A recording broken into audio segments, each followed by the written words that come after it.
Colleagues, good evening, everyone, and welcome to our regular meeting on December the 11th, 2024.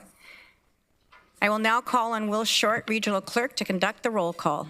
Thank you. Regional Chair Redmond. Present. Councillor Craig. Present. Councillor Deutschmann. Here. Councillor Erb. Councillor Foxton. Present. Councillor Harris. Councillor Honik. Councillor James. Present. Councillor Liggett.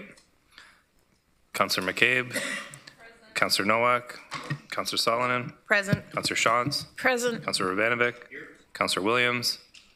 Councillor Wolf. Present. Thank you, Chair. I would like to acknowledge that the land on which we gather today is the traditional territory of the Haudenosaunee, the Anishinaabe, and the Chinootan peoples. I do this and I want to reflect on what it means to be doing important community work like we're engaging in collectively today, and also in my own relationship to this land. As a settler, one of the most important aspects of my individual journey towards truth and reconciliation has been to listen. And I am continually grateful to a community who shares their stories and concerns with me. As well as chair of the region, I know I carry a large responsibility to ensure that it's not just myself on an individual level listening and acting, but that as a government, we are listening and creating action within the community. I'm offering this acknowledgement as one of my many acts personally in the region largely on our journey towards reconciliation. We acknowledge the enduring presence of the Indigenous people with whom we share this land today, their achievements and their contributions. Are there any declarations of pecuniary interest under the Municipal Conflict of Interest Act? Seeing none, we have no presentations and no petitions. We do, however, have delegations, and I want to proceed, and they are listed on the agenda. I would like to remind all delegations of some guidelines for participation. For those who are joining us in person, please proceed to the podium when you are called upon to speak. For those who are joining us electronically, please leave your video camera turned off and your microphone audio muted until you are called upon to speak. Delegations who registered before the deadline will have 5 minutes to speak. Delegations who registered after the deadline will have 3 minutes. If you conduct yourself in any of the following manners, it will result in an immediate removal from the meeting. Interrupting councillors, staff, or other delegations. Derogatory statements about councillors, staff, or others. Turning on your camera at inappropriate times, and hate speech or defamatory comments. One last reminder for delegations, please do not take offense if following your presentation there are no questions from council. This is council's time to really listen and reflect upon the opinions and ideas shared with us from our community members. And a quick reminder to members in the audience, you're asked to maintain order, and this means you may not address the committee without the permission of the chair, interrupt anyone, disrupt the meeting with unreasonable noise or vocal expressions such as applause, booing, or cheering, or displaying signs or posters. Our first delegation is Stephen Palmatier from Waterloo. Stephen, welcome, and you have 5 minutes. The floor is yours. Thank you, Chair. Check. Working. Hit it, turn it on. There we go, green there. light, check. Thank you, Chair. My name is Steve Palmatier. I was born in Wellesley. I went to school in Waterloo, Oxford, and later the University of Waterloo. I come from a farming family there on the border of Perth East, but nevertheless, this Wilmot Land Assembly will affect them, along with a lot of other people who do not live directly adjacent to the lands that you're attempting to assemble. Tonight, I'd like to begin by referring you this week to Ontario Auditor General Shelley Spence. She delivered her first set of reports on the provincial government this week. She reports a consistent theme of lack of planning, lack of transparency, lack of proper processes, lack of public engagement, and other issues with Ontario Place, the Ontario Science Centre, and other provincial projects. Do you see the parallel I'm trying to draw here? Not a single public meeting, no studies released, no financial costing released. How much did it cost to pay that mercenary from Strathroy to chisel plow that field 4 times over? I'd like to know. It's telling that you could not find a single farmer in this region that was willing to do something like that. But these are the people you have partnered with on the Wilmot Land Assembly. It reminds me of perhaps some councillors remember movies like The Godfather. I grew up watching things like The Sopranos instead. In those mafia stories, when the mafia don asks you for a favor, you're the one that ends up in debt, in his debt, in the end. Doug, the provincial government has asked you to do a favor and assemble some lands to hand over to his friends. You must decline this favor or you will erode trust in these council chambers and our private property rights. Or perhaps you listen to Doug's constituency rather than the people in this community that elected you. I'll return to that analogy in a moment and turn instead to recent history. Because ultimately, this is nothing new. There is nothing new under the sun, and we've seen this before elsewhere. Madam Chairwoman, you're all too familiar with the lands on the east side of town. Now it's coming to the community that we have built in Wilmot. Over the last 50 years, too many of the decisions coming out of Queen's Park have stripped everyday people of their collective agency and power. These policy choices, and that's what they are, policy choices, have turned self-conscious and self-directing communities into places controlled by far-off boardrooms. With each step, we've watched the institutions that bring us together, help us see one another as equals, the institutions that safeguard our freedoms and safeguard our democracy weakened or destroyed outright. Locally owned businesses, public libraries, schools, hospitals, union halls, local news outlets. These are the kinds of institutions that are intended to be considered when invoking the powers of expropriation. But that is not what the powers of expropriation are being used for in Wilmot. It is your job to nurture and cultivate the fundamental principles that this community was built upon. This may be how business is conducted in Etobicoke, but this is not how we do business here in the region of Waterloo. So I return to this analogy I mentioned before because I think it is fitting. What is one of the operative principles of the Cosa Nostra? Cosa Nostra is Italian for this thing of ours. One of the operative principles is that it must be kept a secret and never spoken of. Why? Plausible deniability. A non-disclosure agreement with billions of dollars at stake.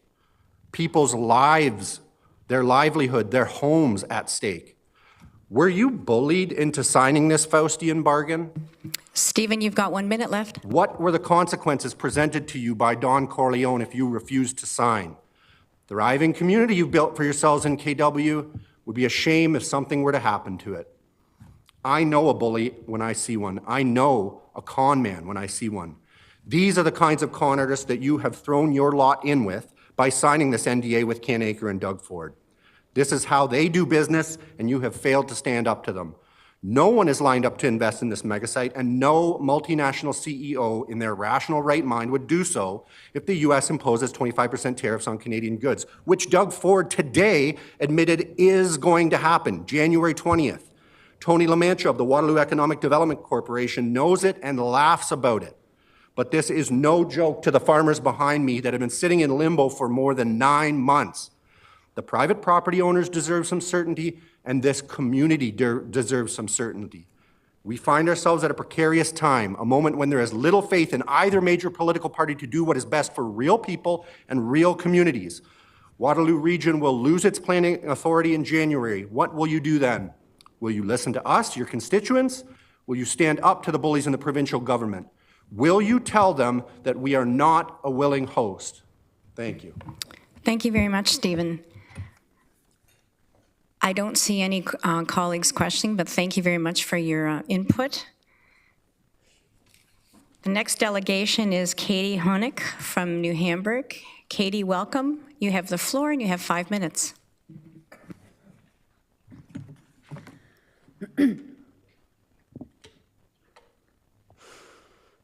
Good evening, Chair Redmond, members of Regional Council, and members of the public. My name is Katie Honik, and I call New Hamburg home, which is part of the Between the Lakes Treaty 3 of 1792. I'm a white settler hailing from Poland and Ukraine on my father's side and Germany and Scotland on my mother's. Recently, I spoke at a Wilmot Town Council meeting on the imperative of putting words into action. At that time, Mayor Salonen invited me to delegate here, and I would like to speak to you today about land acknowledgement. For a handful of years, the Region of Waterloo Council, like the Wilmot Town Council, has offered a land acknowledgement at the beginning of every council meeting. This is a small, ongoing effort made towards truth and reconciliation, addressing harms both historical and ongoing.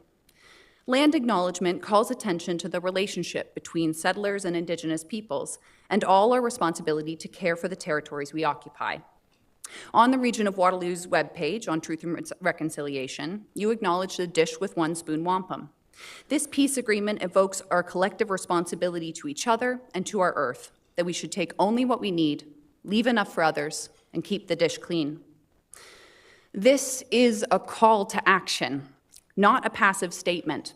It calls for considerate decision-making, conscientious effort, and commitment to sustainable management of our region for future generations. When our land acknowledgement becomes just a statement that is then set aside to get onto the meeting proper, it echoes a hollow and purely performative leadership with a disregard for the territory you are tasked to steward or for the future of the community you are tasked to cultivate. Chair Redmond, you state in the land acknowledgement that you place great importance on listening and action. Councillors, since March, you have been hearing from citizens who take responsibility for the land we occupy, ensuring crops will grow to sustain us for generations, and who are now being pushed aside without consideration, conversation, or transparency. Our farmers, targeted by the proposed land assembly, cultivate the land to feed our community. I have called on my Wilmot councillors to support their farmers and declare Wilmot an unwilling host, which we are. I further call on you, the Waterloo Region Council, to act with the conviction of our land acknowledgement offered at the outset of every meeting. As stewards of this land, any development undertaking should begin with conscientious reflection on your commitment to the dish with one spoon wampum. It is our collective responsibility to each other and Mother Earth. Take only what we need, leave enough for others, and keep the dish clean. I'm extremely concerned by your inaction to undertake environmental surveys or impact analysis, or to consult with the Grand River Conservation Authority. A community committed to truth and reconciliation absolutely cannot move forward with plans like these that will harm the land, the waters, and the future. This work is not just segregated in your Office of Reconciliation. All councillors must be committed to putting these words into action. I want to be represented by a council in my town and in my region that answers the call to action. I want to live in a community that is committed to truth and reconciliation, in words and in action, providing environmental protection for this territory. Apathy on your part is a demonstrable threat to our community, our farmers, their livelihood, and future generations who want to make a home and thrive here. I call on you, councillors, to carry out environmental and water impact surveys and to hold everyone accountable to follow through on the results. In order to properly consult with your community, you are responsible for bringing openness, transparency to the table. Private interests are preventing information from surfacing about the proposed land assembly. Bring this information to light. Do not let it remain hidden. I hope that, going forward, as you read Katie, and you have listen 1 minute remaining. to the land acknowledgement offered at each meeting, that you remember the dish with one spoon, and that you act with the true conviction on your commitment to safeguard the land, the waters, and the future of our community. Thank you. Thank you, Katie. We have one question. Councillor Salonen. Thank you. It's actually not a question. I just wanted to say thank you, Katie, very much for coming here. I know that, as you mentioned, we invited you at our council meeting, so I appreciate you being here and sharing your thoughts with all of my colleagues around this horseshoe. Thank you very much, Katie. So, colleagues,